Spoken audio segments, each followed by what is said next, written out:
Amigos de la revista Con los Guantes, es un hecho que en México existe un gran bagaje y amor hacia el deporte que se practica con los puños. Grandes campeones mundiales hemos tenido, pero también íconos que tenemos que observar que son venerados por lo que atribuyeron al boxeo, siendo los hombres del pantaloncillo largo y quienes forjaron a esas figuras. Y qué decir de dos hombres que no podemos dejar de citar, como lo es Arturo El Cuyo Hernández y Pancho Rosales, o Pancho Rosales y Arturo El Cuyo Hernández. Por eso el día de hoy estamos con Carlos Rosales. Buenas tardes, mi nombre es Carlos Rosales, soy hijo de Pancho Rosales. Estamos continuando la tradición, ¿verdad? Desde 1922 que empezó la tradición de Pancho Rosales. A mí me gustaría hacer una aclaración. El boxeo viene de mucho tiempo atrás. Nombrar nada más a don Arturo El Cuyo Hernández, toda una institución que tuvo su tiempo y fue el mejor manager del mundo en una época. Mi papá también tuvo esa época anterior a la de él. Hay otros personajes muy grandes como Luis Morales, Jimmy Fitton, grandes managers que empezaron antes que ellos. Y Lupe Sánchez, cómo olvidar a Lupe Sánchez, ¿no? Serrano. Don Lupe Serrano, que acaba de fallecer hace como dos años, murió arriba de 90 años. Está Gallardo, Ernesto Gallardo, no, infinidad, había como 40 managers de primer nivel que forjaron verdaderamente la figuras. Época de oro del boxeo, pues no nada más de la Ciudad de México, a nivel nacional. Los tiempos han cambiado, ¿eh? Pero eran grandes figurones y eran verdaderos managers. Ahora se confunde mucho un entrenador con un manager. Un entrenador tiene una capacidad para entrenar a un manager, y un manager, pues la palabra lo dice, es un gerente. Abarca todas las áreas, tanto administrativas como pues es todólogo, ¿no? Hasta psicológicamente tiene que conocer al peleador, debe saber algo de medicina. Ahora tenemos muchas carreras afines al deporte, sí, que nos podemos apoyar en ellas, que es las ciencias aplicadas al deporte, como los entrenadores de alto rendimiento. Claro, cuando empieza un muchacho, pues empieza con todas las carencias del mundo, incluso empiezan en los parques, ¿no? A entrenar. Ya cuando son grandes figuras, pues entonces sí necesitan un gran equipo, como el entrenador de alto rendimiento, como un doctor, como el manager, como los entrenadores, los sparring, todo un equipo muy grande que se me pueden pasar algunos, el dietista, el nutriólogo, o sea, ya a ese nivel pues ya da para poder Carlos Rosales, creo que te va permeando, te va contagiando de ese amor por el boxeo. Pero ¿cómo es que él llega al boxeo en ese México romántico que le tocó vivir? Bueno, en la época en que él sale, digamos, podía ser producto de la casualidad. Era muy aficionado al boxeo, era boxeador amateur. Él vivía en casa de don Arturo El Cuyo Hernández, trabajaba en una fábrica que se llamaba La Carolina, que por ahí todavía anda, pero con otros nombres. Y porque su papá, o sea, mi abuelo Pancho Rosales, se fue a la revolución. Entonces, antes nada más sabía por radio y me platicaban que se paraban en Reforma con Bucareli y que había unos focos, y dependiendo del color del foco sabían quién había ganado, porque en el radio pues no llegaba, ¿verdad? Era radio local y tardaban en llegar los resultados. Y en base de que una vez vino Jack Dempsey a la Ciudad de México, él se enteró en qué hotel iba a hospedarse y él fue a ese hotel a esperarlo con todos los fans de la época. Y a la hora de que sale, pues había vallas, de alguna manera los contenían, y a la hora de que sale Jack Dempsey rumbo al gimnasio, traía su maleta de entrenar, se le abre y se le cae todo. Y mi papá en un impulso corre y le recoge su maleta y se las pone en el interior de la mochila. En la mochila. Entonces él le dice, mi papá no hablaba en ese momento nada de inglés, y le dice, pues acompáñame, y eso lo hace muy famoso, porque no hay que olvidar que la Ciudad de México era muy chica. Entonces era como una gran colonia, y entonces se hizo súper popular, y de ahí le habló un boxeador que se llamaba el Gato Félix. Bueno, lo apodaban el Gato Félix, que era mayor que él, tenía 30 años, en esa época 30 años, era un peleador viejo, en esa época. Y o sea, estamos hablando como de los principios de los 20. Entonces, pues ahí es como se inicia y deja de ser boxeador. Y incluso quien lo sube al ring era don Arturo, que él se separa del boxeo, mi papá sigue y luego mi papá lo vuelve a jalar al boxeo a través del tiempo. Dos hombres indisolubles, ¿no? Nada de rivales, por el contrario, hermanados por la convivencia cotidiana, como era Rosales y Hernández, ¿no? Dos fórmulas de éxito en el boxeo mexicano. Así es, exactamente, y cada quien con una personalidad distinta, ¿no? Don Arturo por algo le decían el tormentoso. Y tenía un toque especial para que sus boxeadores fueran ídolos. Él iba y picudeaba a los rivales y de una pelea muerta la hacía que fuera buena, y tenía unas chispas tremendas, ¿no? Como la de cuando tocó la campana, que iba aprendiendo su boxeador y que agarra el badajo y que le pega la campana, y mi papá era toda tranquilidad, era como más sereno, el negociante, y don Arturo era el explosivo, por eso el tormentoso. Entonces, sí. Don Arturo el Cuyo Hernández. Con toda esa pleiada que tuvo tu padre de peleadores, esas vivencias cotidianas, pláticas de mesa o de café que tenías con él, ¿a qué boxeador le guardaba un gran recuerdo tu padre al ir forjando muchas leyendas dentro del boxeo? Sí, le tenía grandes recuerdos a grandes peleadores, ¿no? Digamos, dependiendo la época. Digamos, de Kid Azteca tenía un recuerdo muy grande, aunque era de Tepito, cuando él fue a Laredo, a Nuevo Laredo.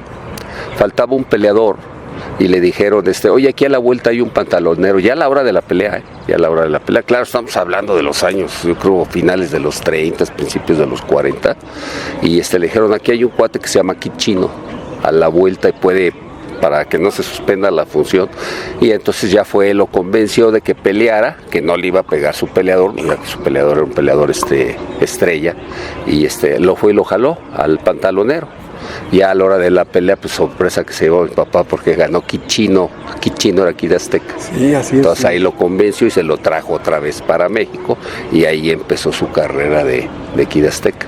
Entonces le tenía un gran recuerdo. Yo creo que el peleador que de los que más quiso mi papá fue José Becerra. No, yo creo que es el peleador que más quería mi papá en su época, porque es el primer campeón mundial realmente reconocido a nivel mundial, porque él era el sparring de Raúl el Ratón Macías, que era lo máximo, donde las abuelitas prendían veladoras, hacía entradones, tenía el carisma, y Becerra era su sparring. ¿Qué es lo que sucede? Pelea con Jalimí Gutiérrez, siendo el campeón de Norteamérica contra el campeón de Europa, para sacar al verdadero campeón. ¿Y cuál sería la sorpresa para Josh Parnassus, al cual no se le ha hecho justicia, porque también es un icono en el boxeo profesional? Fue el que impulsó a todos los mexicanos en la época en que, digamos, los finales de los 50, los 60 y parte de los 70, le gana Jalimi. Entonces dice Parnassus, no, pues vamos a apoyar al Ratón. Dice, ¿qué te parece que se eche una pelea suave con José Becerra, su sparring, y luego vuelva a pelear con el Ratón, con el Ratón Macías? ¿Cuál sería la sorpresa de que lo noquea José Becerra Jalimi y se hace campeón del mundo contra todos los pronósticos? Por ahí alguien dijo que que había sido un churro, que le había ganado por nocaut de churro. Entonces viene la revancha y le vuelve a ganar, entonces ya se consolida. Es uno de los motivos principales por los que el Ratón, digamos, se retira, porque su estampa de ídolo nadie se la quita, pero José Becerra, digamos, como no era también de aquí, era de Guadalajara, que los grandes ídolos casi siempre son de provincia, digamos, no tuvo el realce. Hace 2 o 3 defensas, no recuerdo, contra Maro de Ágata, y no sé, fue a Japón también a ganarle a Yoshimura, no recuerdo el nombre, y también le ganó a Jalimi, al francés, y de ahí tiene un problema, porque por el ejercicio se le estaba desarrollando un tercer testículo. Entonces viene la pelea contra uno de Lalo Serrano, don Lupe Serrano, y le gana en Ciudad Juárez a 10 rounds. Entonces, porque ya se caía solo y todo, entonces le ofrecen en aquella época $80,000, que era el equivalente a $1 millón, que era mucho dinero en esa época. Y no quiso, se retiró como campeón. No quiso, su dignidad pues no le permitió, y entonces se retira, y entonces ya viene Eder Joffre y es el que gana el título con el de Eloy Sánchez. Estoy recordando Eloy Sánchez. Yo no viví esa época, pero o sea, la oía. La oías, la escuchabas porque tenías, yo creo que esa gran oportunidad que se atesora de los años vividos por tu padre y compartidos contigo con esa misma pasión, ¿no? Todos los días había un restaurante a la vuelta del Hotel Virreyes, un restaurante que se llama La Fuente. Ahí se sentaba don Arturo, se sentaba mi papá a platicar.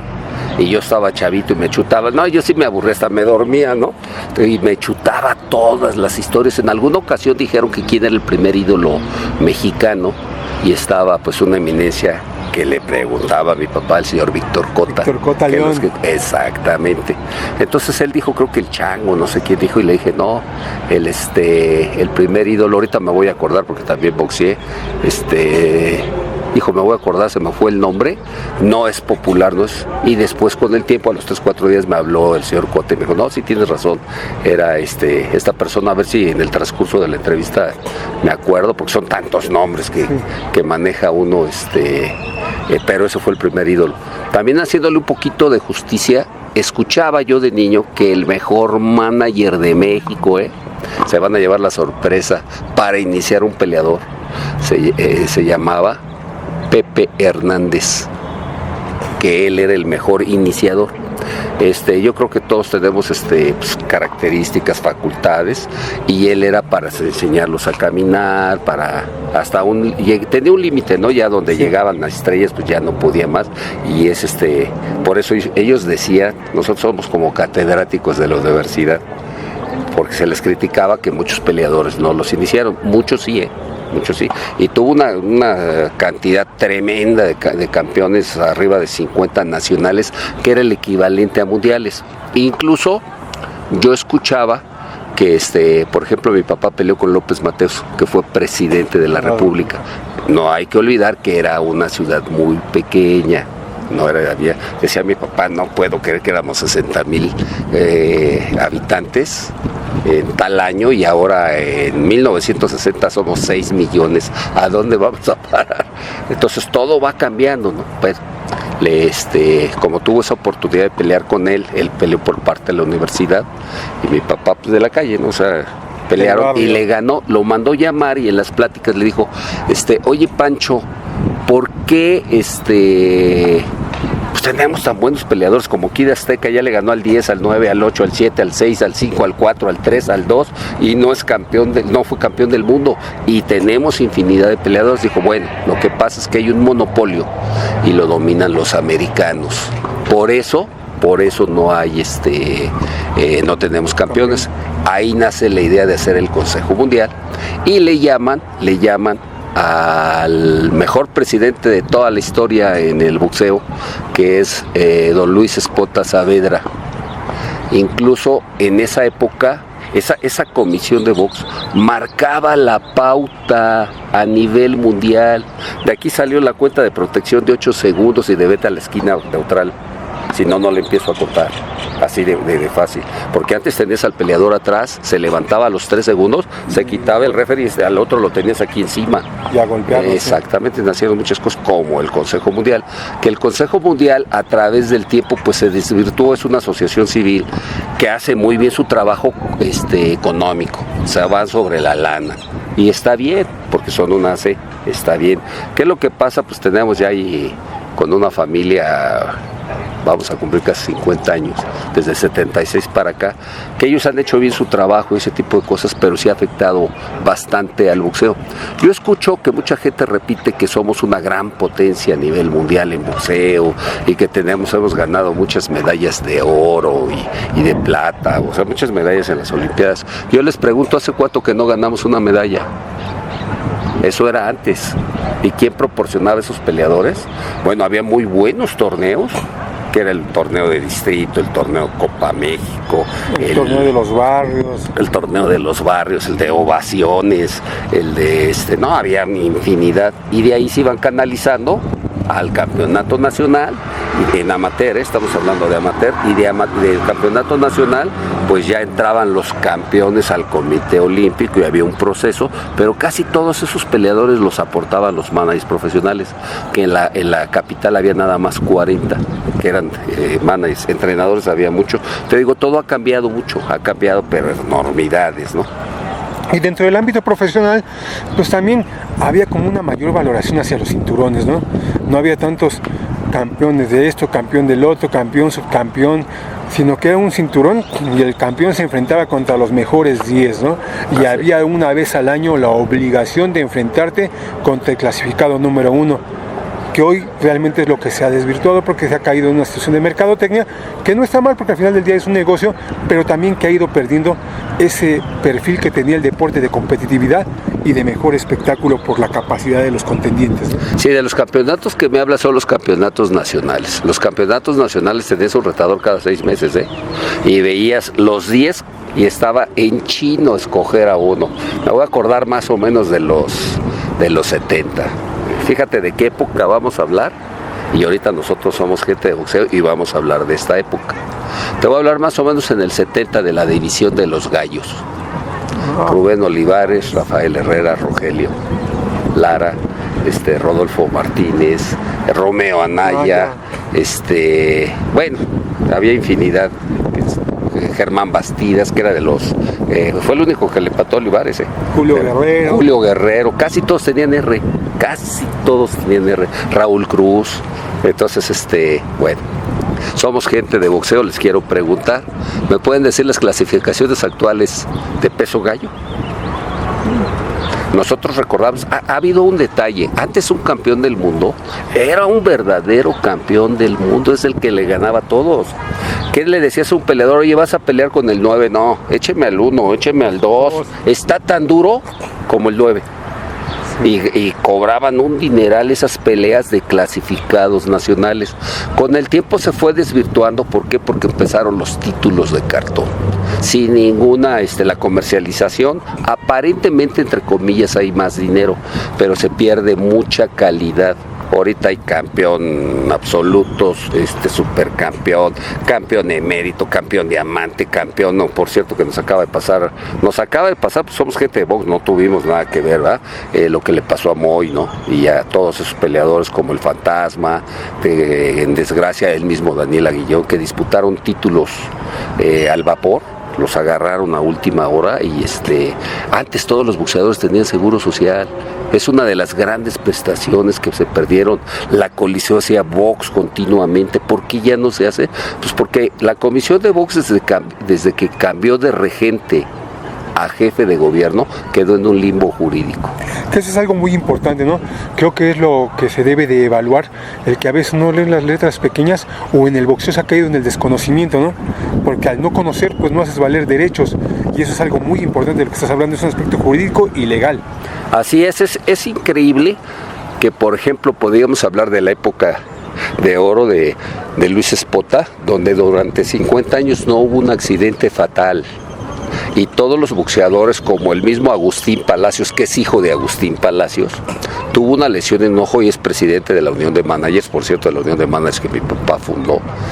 No digo don Arturo, porque a don Arturo todavía no llegaba, pero sí, y está pensionado. Nicolás Mora es un boxeador también, ahora es manager, que también está pensionado. El mismo papá del Power Jiménez. Yo no entiendo por qué ahora, si hay tanto dinero en la administración boxística y hay una asociación civil que es una empresa como el Consejo Mundial, a la hora de disputar sus títulos se mueren y no tienen nada, quedan, o sea, son cosas que hemos perdido de vista. Y que es algo muy importante porque tenemos que tomar conciencia de que el boxeador cuando sube a pelear firma un contrato y tú lo sabes, y en ese contrato le están quitando una partida para una cuestión de un seguro. O sea, no es de que digan la comisión o el organismo me está regalando, no, es un derecho que el peleador está beneficiado y que de pronto resulta que después de unos cuantos días se acabó y tienes que estar viviendo casi de la voluntad o el apoyo popular, ¿no? Unos cuantos días, ¿cuánto? Porque Moy no tuvo esos cuantos días. Daniel Aguillón tampoco tuvo esos cuantos días. en algunos.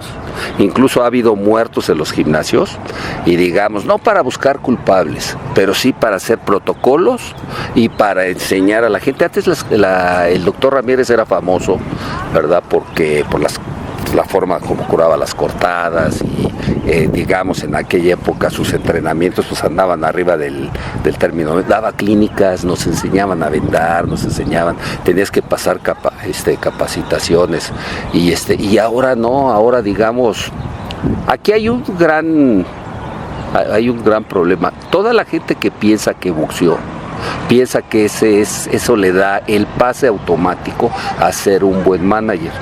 Yo recuerdo, hablando de los tiempos de antes, digamos que decían que los próximos managers que iban a llegar y despuntar eran Rubén Olivares, el famoso Gómez, Rafael Herrera. Rafael Herrera trabajó 4 o 5 años junto a mí y lo veía que era una papa, entrenando. Un gran campeón, el verdugo de Rubén Olivares, pues nosotros también tenemos nuestro otro verdugo, que era el famoso le ganó a Rafael, pero era como cuestión de estilos, lo que tú quieras.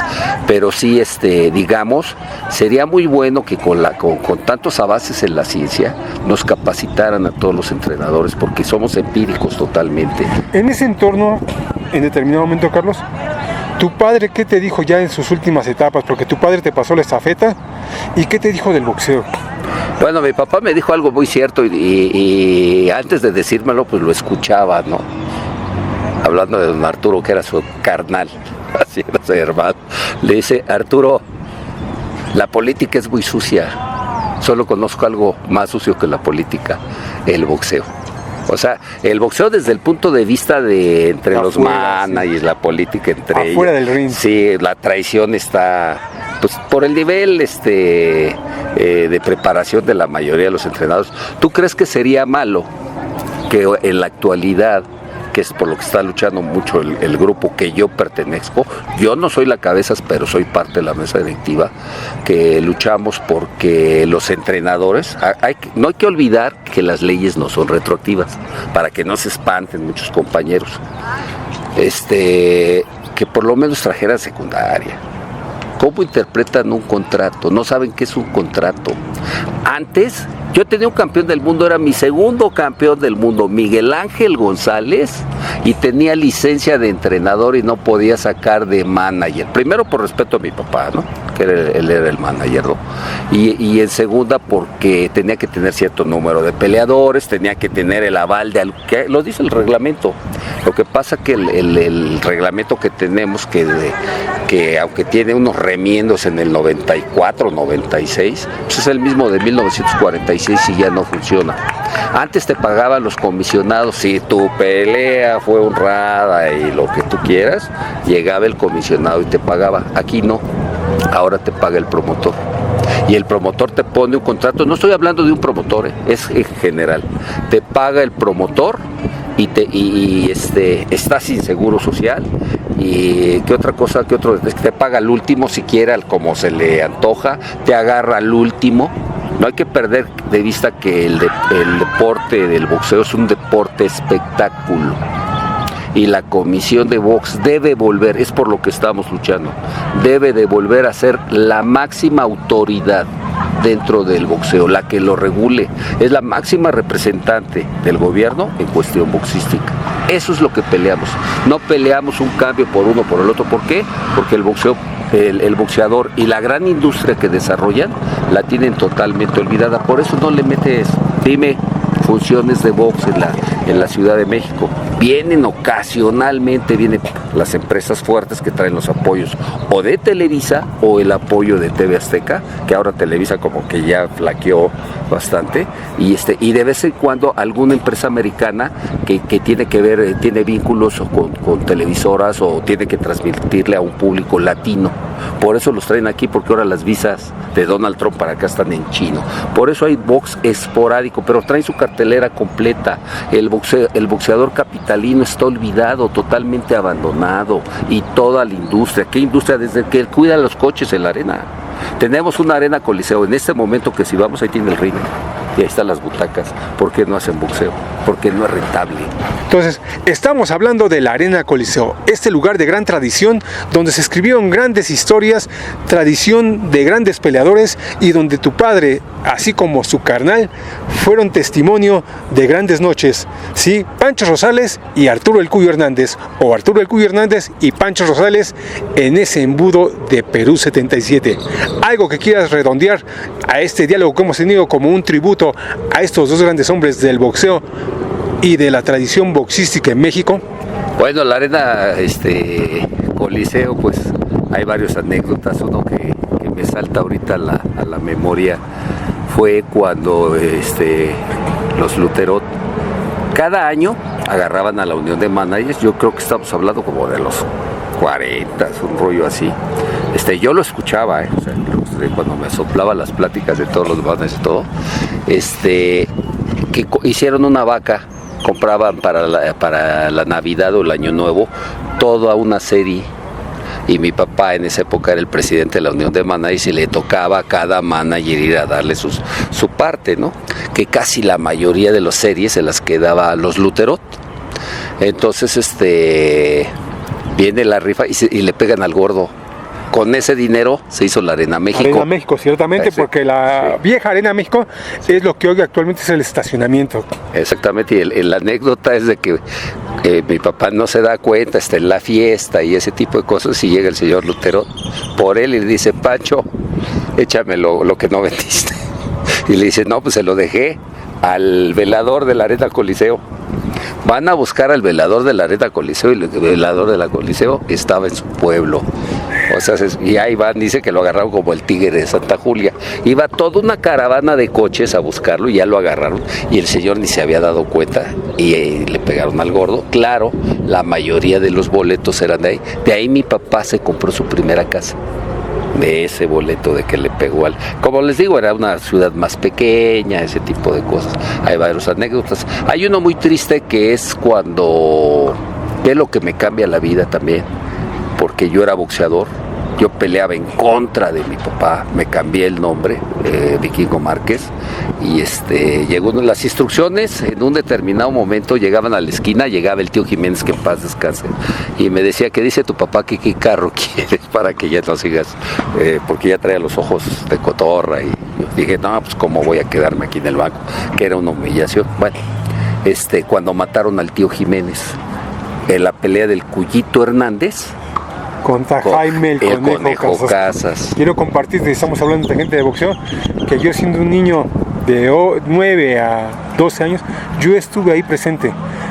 No dejaban entrar a los menores abajo, yo estuve en gradas y recuerdo ese estruendo como de un cohete, y cuando me asomo, el tío Jiménez boca abajo en la esquina, porque se había subido a darle el abrazo a su peleador en una pelea épica de 10 episodios. Faltaba poco para que acabara.